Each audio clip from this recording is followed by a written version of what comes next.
இந்த போர் முடிஞ்ச பிறகு அண்ணனை தொடர்பு கொள்ளவே முடியல. அப்புறம் கூட இருக்கிறவங்க சில பேர்லாம் வந்து சொல்கிறாங்க, அவர் வந்து அறையை பூட்டிக்கிட்டு வெளியே வரல, ரொம்ப மோசமாயிட்டார், சாப்பிட்றதில்ல, எதுவும் பண்ணுறதில்லன்னு. அப்படிங்கிறப்ப எனக்கு ரொம்ப வேதனை.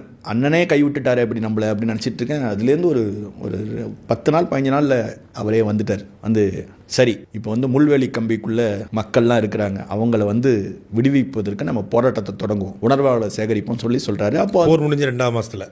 ஆமாம், அப்போ தான் வந்து ஒவ்வொரு ஊரில் இருக்கிற உணர்வாளர்களை நம்ம சேகரிக்கணும். அந்த நேரத்தில் வந்து ஒரு பெரிய அண்ணன் வந்து ஒரு சின்ன பயணம் மாரி பண்ணார். கும்பகோணத்தில் நம்ம வீட்டில் உட்காந்துக்கிட்டு தான் தஞ்சாவூரில் இருக்கிற எல்லா உணர்வாளையும் சந்திக்கிறது, போகிறது வருது, அந்த வியூகங்களை வகுக்கிறது அப்படின்ட்டு. அப்புறம் வந்து மதுரையில் நடந்த அறுத்தறிவு வாரின் அந்த கூட்டம், அதில் கூட அண்ணன் வந்து ஒரு முடிவெடுத்தார். இப்போ ஆளுகின்ற அரசை நம்ம வந்து நேரடியாக விமர்சிக்க வேண்டாம், ஆனால் இனி அடுத்த கட்டம் என்ன, அதை பற்றி பேசுவோம் அப்படிங்கிறப்ப சாகுல் மாமா உள்ளிட்டவங்களாம் அதை எதிர்த்தாங்க. அந்த முடியும் திமுக விமர்சிக்கணும்னாங்க.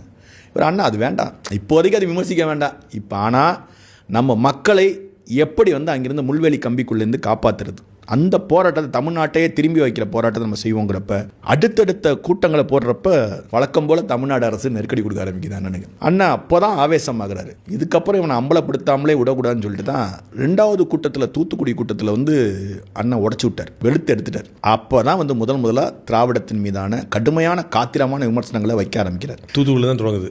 ஆமாம், தூத்துக்குடியில் தான். அதுலேருந்து தான் வந்து அடுத்தடுத்த நிலைப்பாடுகளில் தீவிரமாக மாறுறப்ப, ஏன்னா ஒரு மனிதனை எவ்வளோ அடக்குவீங்க, எவ்வளோ அடக்குமுறை அவன் மேலே பாய்ச்சுவீங்க.